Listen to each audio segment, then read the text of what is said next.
this is a good segue to my the reading series for the week. If you gentlemen want to have a little fun at the end of the episode, in terms of talking about the increasingly strained efforts at Israeli PR, I think we're seeing a very good example of that right now, and I think a very interesting one with the reemergence of American author Ta-Nehisi Coates and his new book out right now. And in that book, I mean, the thing that's gotten is one of the chapters in it is he talks about his experience going to the occupied territories and stating flat out that Israel is a ethno-supremacist apartheid state, and that he is talking in the terms of the American experience of civil rights. He is applying the same standards that everyone in America hold to be true to Israel. And because of the prominence that he has gained for himself, or been raised up by this same largely liberal media to be the voice of truth on the history of racism in America, is now applying those same standards to the racist ethno-supremacist apartheid state of Israel. And because of his position, he can't just be ignored. He has to be contained or confronted in some way. And I'd just like to talk about a couple examples of those efforts to contain and sort of neutralize the message that he's talking about here. Specifically, the appearance he did on CBS Sunday Morning with that guy, Tony Dokoupil. And so then I found myself wondering, why does Ta-Nehisi Coates, who I've known for a long time, read his work for a long time, very talented, smart guy, leave out so much? Why leave out that Israel is surrounded by countries that want to eliminate it? Why leave out that Israel deals with terror groups that want to eliminate it? Why not detail anything of the first and the second intifada, the cafe bombings, the bus bombings, the little kids blown to bits?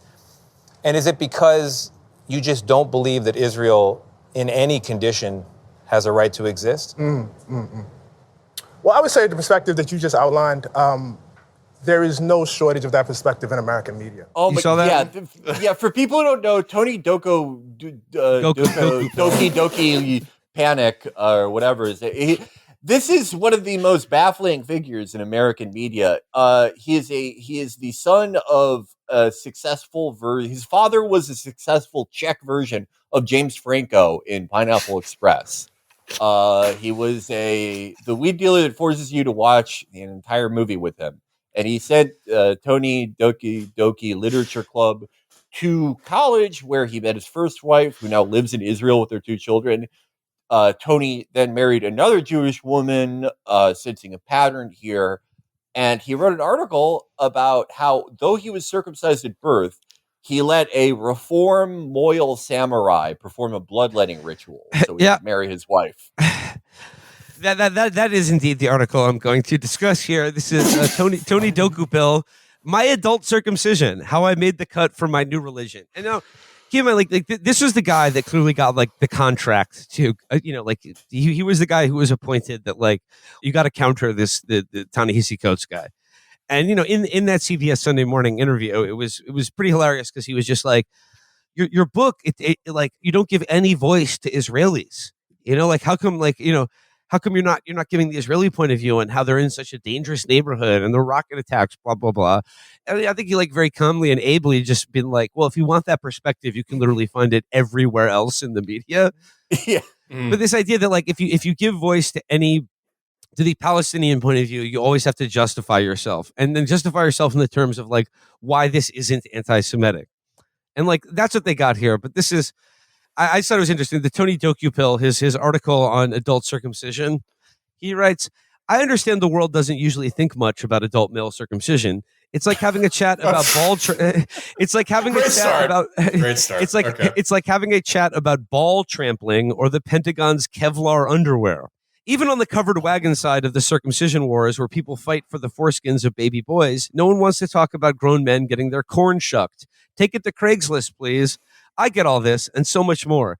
And yet, as someone who knows the sting of this particular ritual, who volunteered for it, in fact, and signed his own check to the part-time reaper who did the job, I have to say, it's not so bad. There's no need for any of us to go on treating our junk like our father-in-law's scratch-free Ferrari. It's much tougher than you think. Felix, if you want to, I have something, but please go ahead. I just wanted to just very quickly say that, if Ta-Nehisi Coates, he's to the liberal media, he is like Anton Chigurh. They're like, oh my God, this is fucking terrifying. He's coming out against Israel.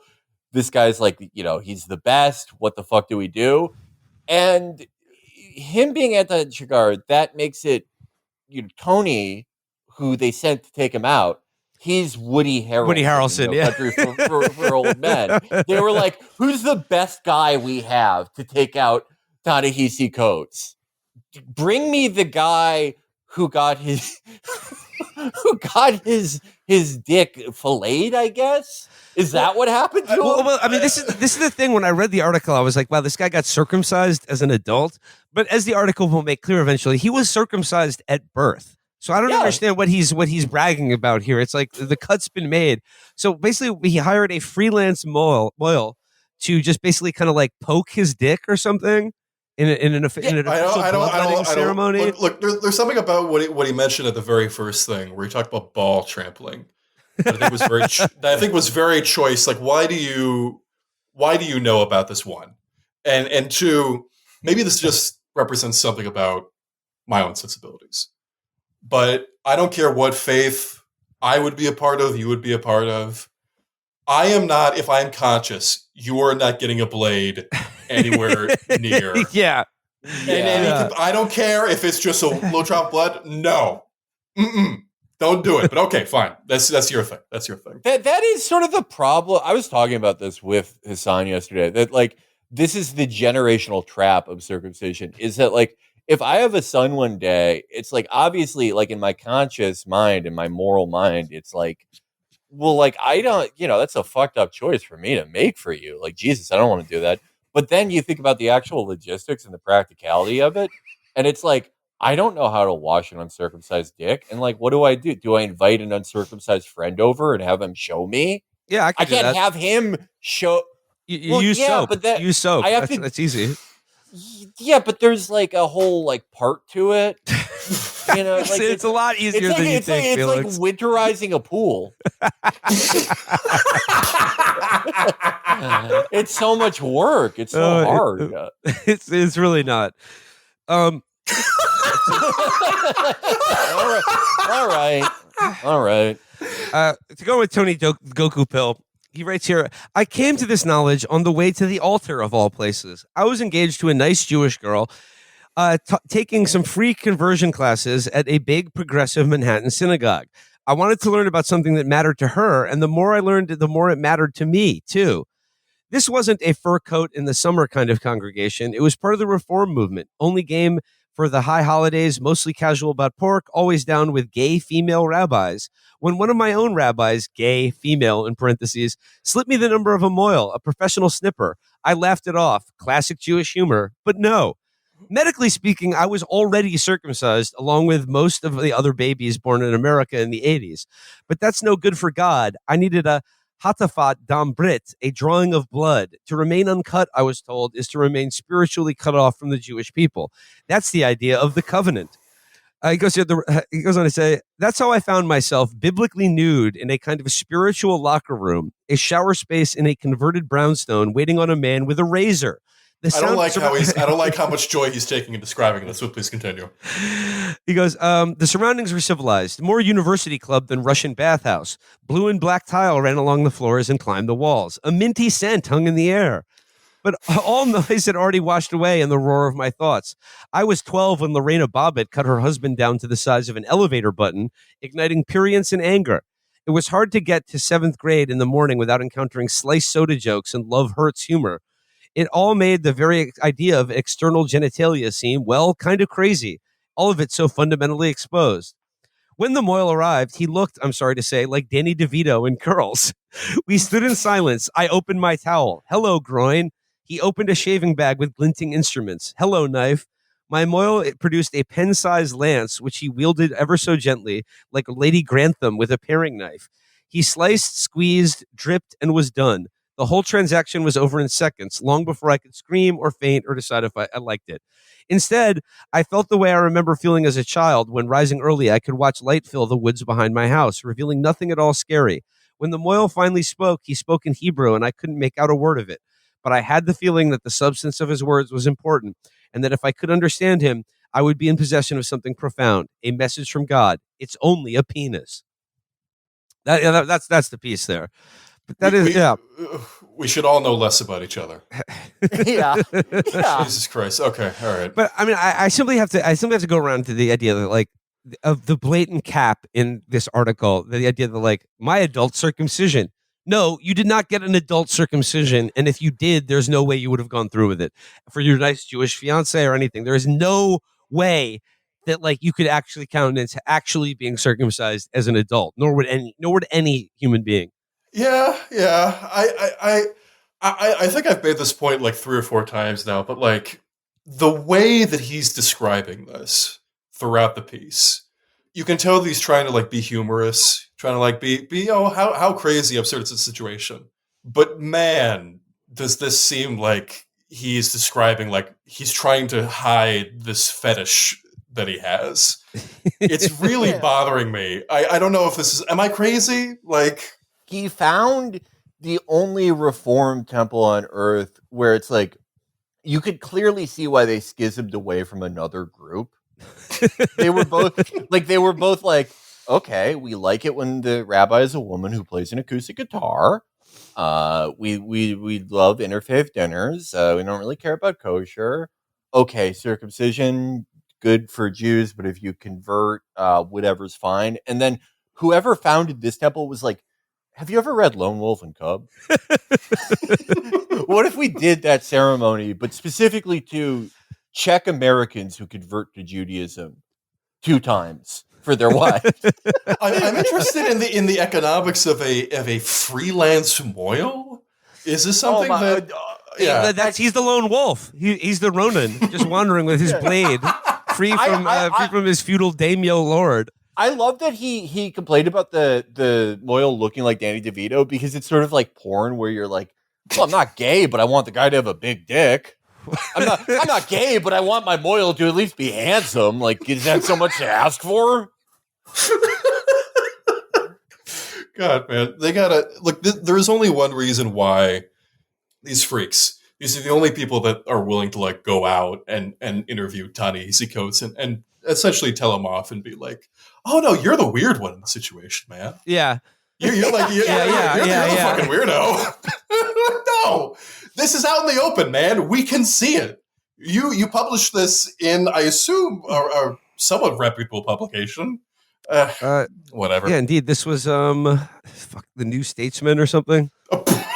Yeah, it was in the New Statesman. You can pitch anything to that fucking paper. All right. Yeah, Jesus Christ. But, as it relates to Ta-Nehisi Coates, and like, I think the problem that he's presenting now for the Israeli and American PR machine is that, like, you can tell in the critiques of him that have been offered, for instance, in the pages of The Atlantic, where like they're accusing him of seeking moral purity at the expense of nuance and complexity.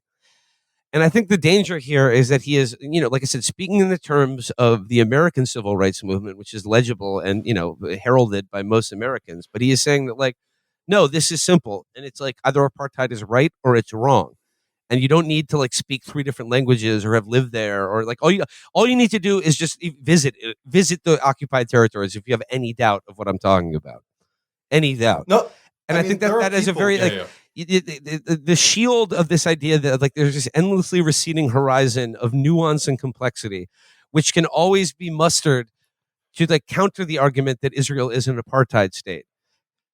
Because like, once you admit that, either you have to deny it outright and say like, no, none of that stuff is happening. There's no like 2-tiered legal and political system that's based on, Judaism. Are you a Jew or not? But like, they can't really do that. But instead they have to like I said, always make a plea for some sort of imagined complexity that's being lost in this issue that like you don't really understand, or that like in pursuing moral clarity, you are I don't know, eschewing nuance or reason or complexity. There's something that Coates talked about. I want to say on Jon Stewart.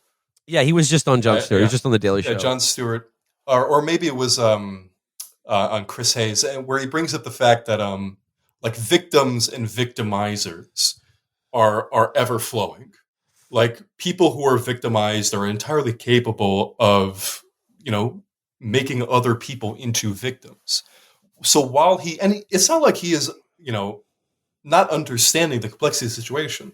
over and over again in interviews, Coates talks about the fact that like he understands why Zionism came into being, why the severity of their proposed solutions came into being, the immense amount of persecution that Jews suffered, in so many different places around the world. But that complexity does not let you off the hook. Yeah. Like, there can be a million different explanations for why you think a certain way, but at the end of the day, the word nuance is just like hitting the emergency escape hatch. Like emergency Yeah. nuance, you just hit that word, you just say that word, and that somehow gets you out of the the moral contradiction and the impasse of morally speaking that you arrive at having to defend this shit. And even if we are accepting the argument that, okay, there's so much complexity and nuance to the situation that you have to excuse everything that Israel does. I mean, be honest with yourself. Do you think that the Palestinians don't have complex and nuanced explanations for why they do certain things? Do you not have the Arabs have complex and nuanced histories that they draw from?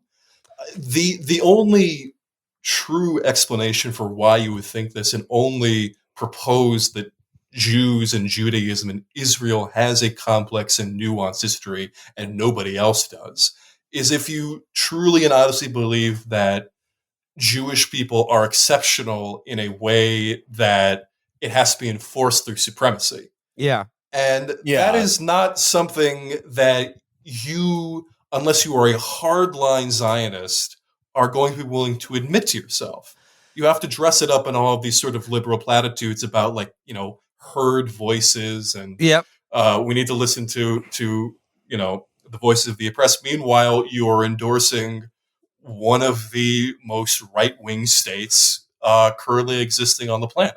It's like, if the Palestinian point of view, or an Arab journalist or pundit is allowed to be interviewed on American television, American or British television, it is only in the context where they are on a panel with like 4 other people who are screaming at them the entire time. Whereas if any representative of the Israeli government or anyone who is pro-Zionist, they get a one-on-one interview to just like speak their truth, have their voice be heard, and that their narrative is never asked to justify itself in the same way that the perspectives of people who have borne a history different than like the Israeli one, or have been like victimized by it, always have to like beg for some sort of like a tone for what they're for that. They can offer a point, but then they are cajoled to atone for it and their point of view about like, well, what about the families in bomb shelters hiding from rockets right now? Why didn't you when you were visiting the occupied territories, like, why didn't you take any time to interview the settlers who are like they have their own history and feelings as well? I mean, ultimately, this is the root of this central freakout. Like, when Jesus Christ, I've already forgot his name. Tom Dookie. What the fuck is his name? Dokoupil. Dokoupil. When Dokoupil is essentially arguing to Coates on CBS that the Palestinians deserve their own oppression, that they deserve everything that has come to them. Not only that, but he also in that interview basically kind of made clear that he was like, you're attacking the foundations of Israel. And what he was saying is like apartheid is wrong. So he's basically kind of admitting that the foundation of Israeli society is racial apartheid. Yeah, I mean, this is the root of the freakout, right? The idea being that they have been able to cover what Zionism, what the state of Israel actually does, what it represents, and now that it has been flung so publicly in front of the world that there is no way to truly escape it unless you only consume like NBC. It's a major source of concern, of worry, that, not only, speaking pretty cynically, that you no longer have this monopoly on information, that you no longer can operate this PR machine cleanly, quietly, but also, like, if you are an honest believer and you see all this, like, you're brushing up against acknowledging something to yourself. If you are truly an honest believer in Israel, but also you are a liberal at heart, that this pablum about Israel being a democracy that respects its minorities and values the opinions of all of its citizens is a fundamentally bunk proposition, and that you have been supporting a state that is now engaged in a genocide against Arabs and is poised to expand that genocide potentially into Lebanon. That is a very scary thing to be on the precipice of admitting to oneself. And I think there are a lot of Americans who have already made that leap very early on. And I think there are also a lot of people who are still trying to lie to themselves about what they actually are supporting. I think that sums it up, and I think we can leave it there for today, gentlemen.